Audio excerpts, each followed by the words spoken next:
آج کی گفتگو کا موضوع ہے ذکر الہی، اللہ کو یاد کرنا۔ اللہ تعالیٰ کو یاد کرنا خوبصورت ترین کاموں میں سے ایک کام ہے، بہترین عبادات میں سے ایک عبادت ہے۔ قرآن پاک میں اللہ تعالیٰ اس کے بارے میں فرماتے ہیں وَلَذِكْرُ اللَّهِ أَكْبَرُ، اور اللہ کا ذکر بہت بڑا کام ہے، بہت اچھا کام ہے۔ حقیقت یہ ہے کہ انسان جس چیز سے محبت کرتا ہے اس کو ضرور یاد کرتا ہے، اس کا ذکر کرتا ہے، دل ہی دل میں بھی اور زبان سے بھی، کیونکہ جس چیز کی محبت انسان کے دل میں ہوتی ہے وہ چیز زبان پر آ کر رہتی ہے۔ یہ ہو نہیں سکتا کہ ہم اللہ تعالیٰ سے محبت کرتے ہوں، دل میں اس کو یاد کرتے ہوں، پھر زبان سے اس کا ذکر کرنا بھول جائیں۔ ذکر الہی تو بندہ مومن کی زندگی میں غیر محسوس طریقے سے شامل ہو جاتا ہے۔ اس کی اس طرح عادت ہو جاتی ہے کہ انسان اٹھتے بیٹھتے چلتے پھرتے تنہائی میں سب کے بیچ میں بیٹھ کر اپنے رب کو یاد کرتا رہتا ہے، دل ہی دل میں یا زیر لب۔ وہ اپنے رب کو کسی حال میں بھی نہیں بھولتا، اور بھولے بھی کیوں؟ اس لیے کہ اس کی ذات پر رب کے احسانات ہر ایک سے بڑھ کر ہیں، اس کی نگاہیں ہر طرف رب کے کمالات دیکھتی ہیں، وہ ہر طرف رب کی نعمتوں کو دیکھ کر سرشار ہوتا رہتا ہے۔ وہ جس طرف بھی نظر اٹھاتا ہے وہیں اس کو رب کی قدرت اور تخلیق نظر آتی ہے۔ اپنے سامنے، دائیں بائیں، اوپر نیچے، ہر طرف زمین آسمان، جو کچھ بھی بنا ہوا ہے، جو کچھ بھی پھیلا ہوا ہے، وہ سب اس کے رب کا بنایا ہوا ہے۔ پھر وہ اس رب کو کیسے بھلا سکتا ہے؟ قرآن پاک میں اہل ایمان کو ذکر کرنے کی تلقین کی گئی ہے۔ اللہ سبحانہ وتعالیٰ فرماتے ہیں فَاذْكُرُونِي أَذْكُرْكُمْ، تم مجھے یاد کرو، تم میرا ذکر کرو، میں تمہیں یاد کروں گا۔ ایک اور جگہ پر فرمایا وَاذْكُرْ رَبَّكَ فِي نَفْسِكَ تَضَرُّعًا وَخِيفَةً وَدُونَ الْجَهْرِ مِنَ الْقَوْلِ بِالْغُدُوِّ وَالْآصَالِ وَلَا تَكُن مِّنَ الْغَافِلِينَ، اور اپنے پروردگار کو دل ہی دل میں عاجزی اور خوف کے ساتھ اور آہستہ آواز سے صبح و شام یاد کرتے رہو، اور دیکھنا غافل نہ ہونا، یعنی رب کی یاد سے کبھی بھی غفلت اختیار نہ کرنا۔ ایک اور جگہ پر فرمایا وَاذْكُرُوا اللَّهَ كَثِيرًا لَعَلَّكُمْ تُفْلِحُونَ، اور اللہ کا ذکر کرو کثرت کے ساتھ، بہت زیادہ۔ کیوں؟ لعلکم تفلحون، تاکہ تم فلاح پاؤ، کامیاب ہو جاؤ۔ اس سے پتہ چلتا ہے کہ اللہ تعالیٰ کو یاد کرنا کامیابی کی علامت ہے، اللہ کے ذکر میں کامیابی کی ضمانت ہے۔ مومن مردوں اور عورتوں کی صفت قرآن پاک میں یہی بیان کی گئی ہے کہ وہ بہت زیادہ اللہ کا ذکر کرنے والے ہوتے ہیں۔ سورۃ الاحزاب میں آتا ہے وَالذَّاكِرِينَ اللَّهَ كَثِيرًا وَالذَّاكِرَاتِ، اور اللہ کا ذکر کرنے والے مرد اور اللہ کا ذکر کرنے والی عورتیں جو کثرت سے اللہ کا ذکر کرتی ہیں۔ کثیراً اعد اللہ لہم مغفرۃ واجرا عظیما، اللہ نے ان کے لیے بخشش اور بہت بڑے اجر کا وعدہ کر رکھا ہے۔ اور پھر یہ کہ ذکر کرنے کے لیے کوئی خاص وقت مقرر نہیں، انسان ہر حال میں ذکر کر سکتا ہے، ہر وقت میں ذکر کر سکتا ہے۔ نبی صلی اللہ علیہ وسلم کے بارے میں آتا ہے کان یذکر اللہ فی کل احیانہ، آپ ہر وقت میں، یعنی ہر قسم کے وقت میں، یعنی دن میں یا رات میں، صبح میں یا شام میں اللہ کا ذکر کیا کرتے تھے۔ حدیث پاک میں آتا ہے، حضرت ابو موسیٰ اشعری سے روایت ہے مثل الذی یذکر ربہ والذی لا یذکرہ مثل الحی والمیت، رواہ البخاری۔ آپ صلی اللہ علیہ وسلم نے فرمایا اس شخص کی مثال جو اپنے رب کا ذکر کرتا ہے زندہ انسان کی طرح ہے، اور اس کی مثال جو اپنے رب کا ذکر نہیں کرتا مردہ شخص کی طرح ہے۔ گویا ذکر کرنے والا اور نہ کرنے والا ان دونوں کے درمیان اتنا ہی فرق ہے جتنا ایک زندہ اور مردہ انسان میں فرق ہوتا ہے. اور یہ فرق کتنا بڑا ہے. یعنی انسان تو وہی ہوتا ہے، لیکن زندہ انسان میں اور مردہ انسان میں زندگی اور موت کا فرق ہے. بالکل اسی طرح جو شخص اپنے رب کو یاد کرتا ہے، اس کا ذکر کرتا ہے، اس کے اندر ایک زندگی ہے، اس کے اندر ایک خاص خوشی ہوتی ہے، اطمینان ہوتا ہے. اور وہ جو نہیں کرتا اس کا دل مردہ ہوتا ہے، اس کے اندر زندگی کی کوئی امنگ نہیں ہوتی. ایک اور حدیث میں آتا ہے، نبی صلی اللہ علیہ وسلم نے فرمایا، اللہ تعالیٰ فرماتا ہے میں اپنے بندے کے خیال کے مطابق ہوتا ہوں یا خیال کے ساتھ ہوتا ہوں. جو خیال وہ میرے بارے میں رکھتا ہے میں اسی کے مطابق اس کے ساتھ معاملہ کرتا ہوں، اور میں اس کے ساتھ ہوتا ہوں جب وہ مجھے یاد کرتا ہے. گویا ذکر کرنے والے اللہ کی مدد کے مستحق ہوتے ہیں. یعنی اللہ ایسے بندوں کے ساتھ ہوتا ہے جو ذکر کرتے رہتے ہیں. اگر وہ مجھ کو اپنے دل میں یاد کرتا ہے تو میں بھی اس کو اپنے دل میں یاد کرتا ہوں، اور اگر وہ مجھے کسی جماعت میں بیٹھ کے یعنی کسی گروپ میں یعنی پبلک میں بیٹھ کے یاد کرتا ہے تو میں اس کو اس سے بہتر جماعت میں یاد کرتا ہوں، یعنی فرشتوں کی جماعت میں یاد کرتا ہوں. تو گویا فَاذْكُرُونِي أَذْكُرْكُمْ، تم مجھے یاد رکھو میں تمہیں یاد رکھوں گا. تو جو شخص بھی یہ چاہتا ہو کہ اللہ تعالیٰ اس کو یاد رکھے، اس کی مشکل میں اس کی مدد کرے، تو اس کے لیے کیا ضروری ہے کہ پھر وہ ذکر کرتا رہے. اور ذکر تمام عبادات کو خوبصورت بناتا ہے. مثلا روزہ رکھنا ایک عبادت ہے، لیکن جس روزے میں ذکر الہی ہو اس کا اجر و ثواب کئی گنا بڑھ جائے گا. حج ایک عبادت ہے بذات خود، حج کا سفر ایک عبادت ہے، لیکن اس سفر میں انسان اگر ذکر الہی کرتا رہے تو اسی حج کا ثواب کئی گنا بڑھ جائے گا. اور نماز تو سراسر ہے ہی اللہ کی یاد کا نام. اقم الصلاۃ لذکری، نماز قائم کرو میری یاد کے لیے. اللہ کے ذکر کا بہترین طریقہ ہے.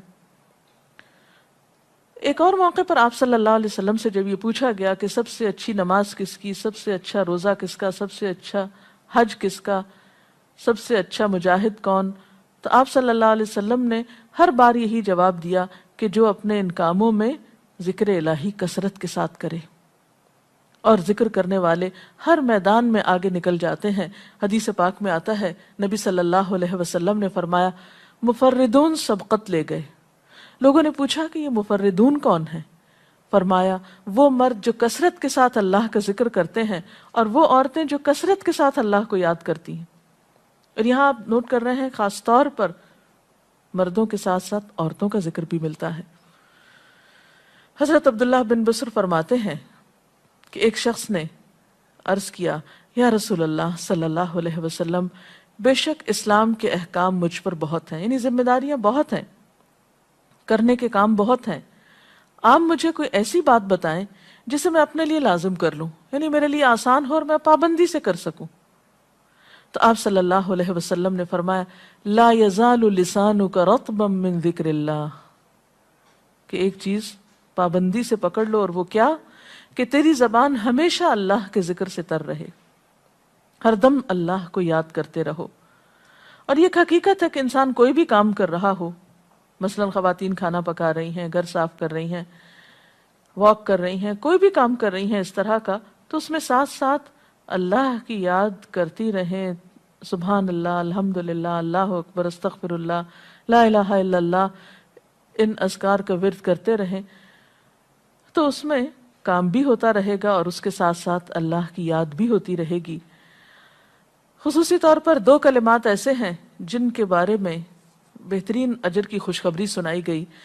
آپ صلی اللہ علیہ وسلم نے فرمایا کلمتان، دو کلمات ایسے ہیں خفیفتان علی اللسان، جو زبان پہ بہت ہلکے ہیں، یعنی پڑھنے میں کچھ مشکل نہیں، ثقیلتان فی المیزان، میزان میں بہت بھاری ہیں، حبیبتان الی الرحمن، رحمان کو بہت محبوب ہیں. اور وہ کیا ہیں؟ سبحان اللہ و بحمدہ، سبحان اللہ العظیم. چلتے پھرتے، اٹھتے بیٹھتے، کام کاج کرتے تسبیح پڑھتے رہنا، ذکر کرتے رہنا، انسان کے دل کو جہاں اطمینان بخشتا ہے وہاں اس کے کام کو آسان بھی کر دیتا ہے اور اللہ کی مدد بھی ساتھ ہوتی ہے۔ اور قرآن پاک میں ایسے لوگوں کے لیے خوشخبری ہے، الا بذکر اللہ تطمئن القلوب، سنو اللہ کے ذکر سے دلوں کو اطمینان ہوتا ہے۔ اور ویسے بھی میزان میں بہت بھاری نیکی ہے۔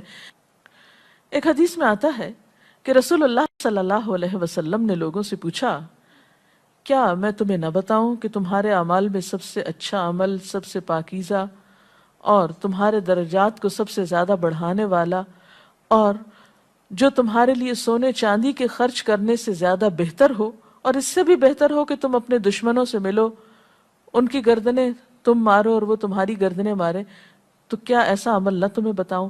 صحابہ نے عرض کیا، ضرور یا رسول اللہ صلی اللہ علیہ وسلم، ہمیں ایسا عمل بتائیے۔ تو آپ نے فرمایا وہ اللہ کا ذکر ہے، یعنی تمام اعمال میں وہ سبقت لے جاتا ہے۔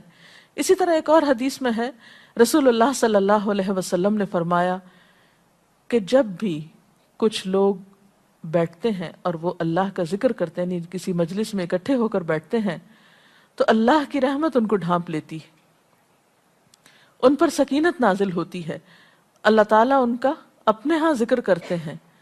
گویا اکیلے بھی ذکر کیا جا سکتا ہے اور کسی مجلس میں اکٹھے بیٹھ کر بھی۔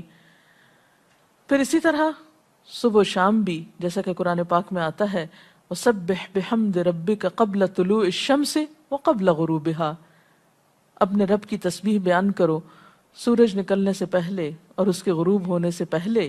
ایک اور جگہ پر آتا ہے وَسَبِّحْ بِحَمْدِ رَبِّكَ بِالْعَشِيِّ وَالْإِبْكَارِ، اپنے رب کی حمد و ثنا بیان کرو عشی کے وقت یعنی عصر کے وقت، والابکار اور صبح کے وقت۔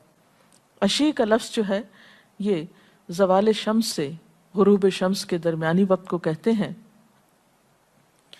پھر اسی طرح انبیاء علیہ السلام کے بارے میں ہم دیکھتے ہیں، حضرت داؤد علیہ السلام بہت خوبصورت آواز سے، بہت خوبصورت انداز میں اللہ تعالیٰ کا ذکر کیا کرتے تھے۔ نبی صلی اللہ علیہ وسلم نے ایسے لوگوں کے بارے میں بہت خوشخبریاں دی ہیں، اور سب سے بڑی خوشخبری کیا ہے کہ خود اللہ تعالیٰ کا تقرب انسان کو حاصل ہوتا ہے، انسان کے گناہوں کا کفارہ ہوتا رہتا ہے، اور بعض اذکار جو بظاہر تو بہت معمولی نظر آتے ہیں لیکن ان کا اجر و ثواب اتنا ہے کہ انسان حیران ہوتا ہے کہ اتنے کم کلمات کے بدلے اتنا بڑا ثواب۔ جیسے نبی صلی اللہ علیہ وسلم نے فرمایا کہ الحمدللہ کہنا میزان کو بھر دیتا ہے۔ اب الحمدللہ دو لفظ ہیں، لیکن جو شخص دل سے اس کو ادا کرتا ہے تملا المیزان، میزان بھر جاتا ہے اس سے۔ سبحان اللہ، الحمدللہ کے کلمات آسمانوں اور زمین کے درمیان کو پر کر دیتے ہیں، اتنا اجر و ثواب ہے ان چھوٹے چھوٹے کلمات کا بھی، لیکن اکثر شیطان ہمیں ان سے غافل رکھتا ہے۔ تو ضرورت اس بات کی ہے کہ ہم کثرت کے ساتھ اللہ کو یاد کرنے والے ہوں، تاکہ ہمارے دین و دنیا کے کام سنور جائیں اور آخرت میں اللہ کے محبوب اور مقرب بندوں میں ہمارا شمار ہو۔ اگر اس سلسلے میں آپ کے ذہن میں کوئی سوال ہے تو آپ کر سکتے ہیں۔ جی آپ پوچھیں۔ محترم ڈاکٹر صاحبہ، ہمیں آپ بتائیں گے کہ مسنون اذکار کی طرف ہمیں رہنمائی فرمائیے۔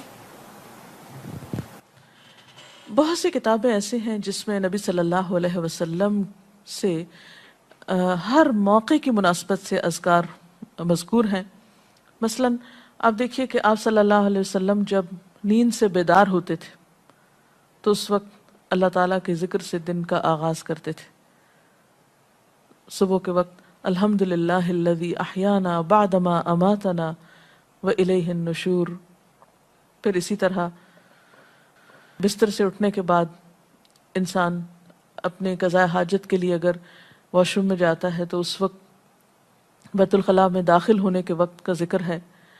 پھر بیت الخلاء سے باہر آنے کے وقت نبی صلی اللہ علیہ وسلم جب تہجد کے وقت اٹھتے تھے تو وضو سے پہلے آسمان کی طرف نگاہ اٹھا کر سورۃ آل عمران کی آخری آیات پڑھا کرتے تھے۔ پھر اسی طرح سحری کے وقت خاص طور پر استغفار کا حکم ہے۔ پھر انسان وضو کرتا ہے تو وضو سے قبل اور وضو کے آخر میں ذکر بتایا گیا، اور وضو کے آخر کا ذکر سبحانک اللہم و بحمدک اشہد ان لا الہ الا انت استغفرک و اتوب الیک کا اتنا ثواب بتایا گیا کہ ایسے شخص کے لیے جو پابندی کے ساتھ یہ ذکر کرتا ہے اس کے لیے جنت کے 8 دروازے کھل جاتے ہیں۔ پھر اسی طرح جب انسان گھر سے نکلتا ہے، مسجد کی طرف جاتا ہے، مرد حضرات، تو گھر سے نکلنے کے وقت کی دعا ہے، پھر اسی طرح راستے میں پڑھنے کی، پھر مسجد میں داخل ہونے کی، پھر مسجد کے اندر، پھر مسجد سے باہر نکلتے وقت، پھر دوبارہ گھر آتے ہوئے بازار سے اگر گزرتا ہے تو اس وقت کا ذکر ہے، پھر گھر میں داخل ہونے کا ذکر ہے، پھر اگر کچھ کھا رہا ہے انسان تو بسم اللہ پڑھ کر کھانے کا آغاز کرتا ہے اور الحمدللہ کے ساتھ پھر اختتام کرتا ہے، پھر اسی طرح چھینک آنے پر ذکر ہے، پھر مرغا اگر آزان دیتا ہے تو اس وقت کا ذکر ہے، پھر مؤذن کی آزان سن کر انسان اس کو جواب دیتا ہے، اس کے بعد کا پھر ذکر ہے، پھر اسی طرح انسان کسی کے ساتھ جب معاملہ کرتا ہے، کہیں وعدہ کر رہا ہے تو اللہ کو یاد کرتا ہے انشاءاللہ کہہ کے، پھر اسی طرح کوئی اچھی چیز دیکھتا ہے ماشاءاللہ کہتا ہے، کہیں استغفر اللہ کہتا ہے۔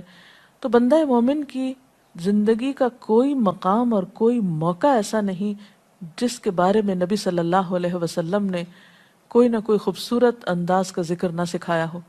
حتیٰ کہ انسان شام ہوتی ہے تو پھر صبح و شام کے اذکار ہیں، پھر اسی طرح ہر نماز کے بعد کے اذکار ہیں، تسبیحات ہیں، پھر بستر میں جاتے وقت کی دعا ہے، پھر اسی طرح اگر آپ کسی بیمار کی عیادت کرنے کے لیے گئے ہیں تو اس وقت کی دعا ہے، اگر کوئی بیمار ہو جاتا ہے تو اس کے اوپر پڑھی جانے والی دعائیں ہیں۔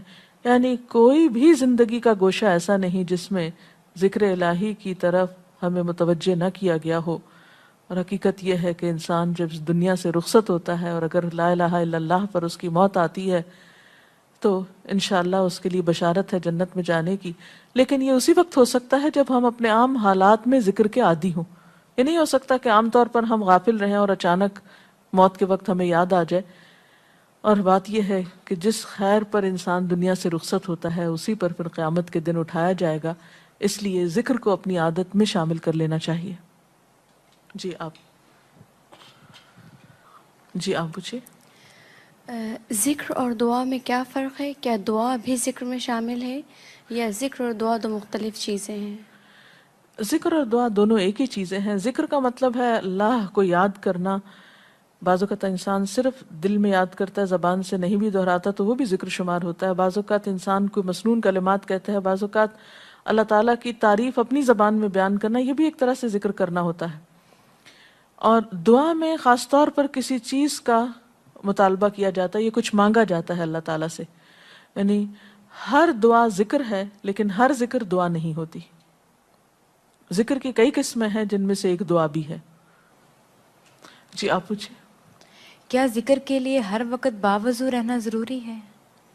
ذکر کے لیے ہر وقت باوضو رہنے کی شرط نہیں ہے۔ قرآن پاک میں اللہ تعالیٰ فرماتے ہیں الذین یذکرون اللہ قیاما وقعودا وعلی جنوبہم ویتفکرون فی خلق السماوات والارض ربنا ما خلقت ھذا باطلا سبحانک فقنا عذاب النار۔ وہ لوگ جو اللہ کو یاد کرتے رہتے ہیں کھڑے ہو کر، بیٹھ کر، لیٹ کر، اپنے پہلوؤں پر، اور کائنات میں غور و فکر کرتے رہتے ہیں، کہتے ہیں کہ پاک ہے تو اے ہمارے رب، ہمیں آگ کے عذاب سے بچا۔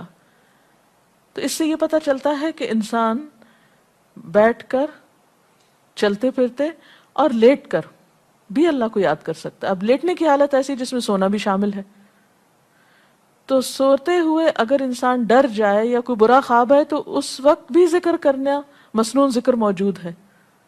یعنی اس وقت بھی نبی صلی اللہ علیہ وسلم نے دعا مانگنے کا طریقہ بتایا کہ اب کیا پڑھو، تاکہ تم اس خواب کے خوف سے، اگر کوئی ناپسندیدہ خواب ہے تو اس سے باہر آ جاؤ۔ تو اب آپ دیکھیں کہ سو کر تو وضو باقی نہیں رہتا، اور اگر اللہ کی یاد کے ساتھ ہر وقت باوضو ہونے کی شرط ہوتی تو پھر تو شاید ہی کوئی ذکر کر سکتا ہر وقت، کیونکہ ایک مشکل کام ہے۔ وضو نماز کے لیے شرط ہے، نماز وضو کے بغیر نہیں ہوتی، لیکن ذکر آپ وضو کے بغیر کر سکتے ہیں، اور اس میں درود شریف بھی شامل ہے، آیت کریمہ بھی شامل ہے۔ ہاں افضل ہے اگر آپ کو توفیق اللہ نے دی کہ آپ وضو کے ساتھ ہیں اور وضو کے ساتھ ذکر کریں، لیکن اگر باوضو نہیں ہے تو ذکر سے آپ کو کوئی چیز روک نہیں سکتی، الا یہ کہ آپ بیت الخلاء میں ہیں، اس وقت ذکر نہیں کرنا چاہیے۔ ادروائز آپ عام روٹین کے نارمل کاموں میں اللہ تعالیٰ کو یاد کر سکتے ہیں، خواہ وضو سے ہوں یا بغیر وضو کے ہوں۔ جی آپ قرآن پاک جو ہم پڑھ رہے ہوتے ہیں تو کیا ضروری ہے کہ ہم بہت پراپرلی بیٹھ کر پڑھیں یا ہم ٹیک لگا کے یا ہم اپنے بستر پہ بھی پڑھ سکتے ہیں؟ افضل تو یہی ہے، پسندیدہ یہی ہے کہ انسان با ادب بیٹھے، لیکن اگر آپ قرآن پاک کا کچھ حصہ زبانی یاد کیے ہوئے ہیں، کچھ صورتیں ایسی آپ کو آتی ہیں اور آپ چلتے پھرتے ان کی دہرائی کرنا چاہتے ہیں تو ایسا بھی کر سکتے ہیں۔ اجتماعی ذکر کی کیا کیا صورتیں ہو سکتی ہیں؟ اجتماعی ذکر میں قرآن پاک کا پڑھنا، پڑھانا، سیکھنا، سکھانا، اس کو یاد کرنا، یہ تمام چیزیں آتی ہیں۔ اس کے ساتھ ہی آج کا پروگرام کا وقت ختم ہوتا ہے، اجازت چاہتے ہیں۔ السلام علیکم ورحمۃ اللہ وبرکاتہ۔ اللہ اکبر، اللہ اکبر، لا الہ الا اللہ، واللہ اکبر، اللہ اکبر وللہ الحمد۔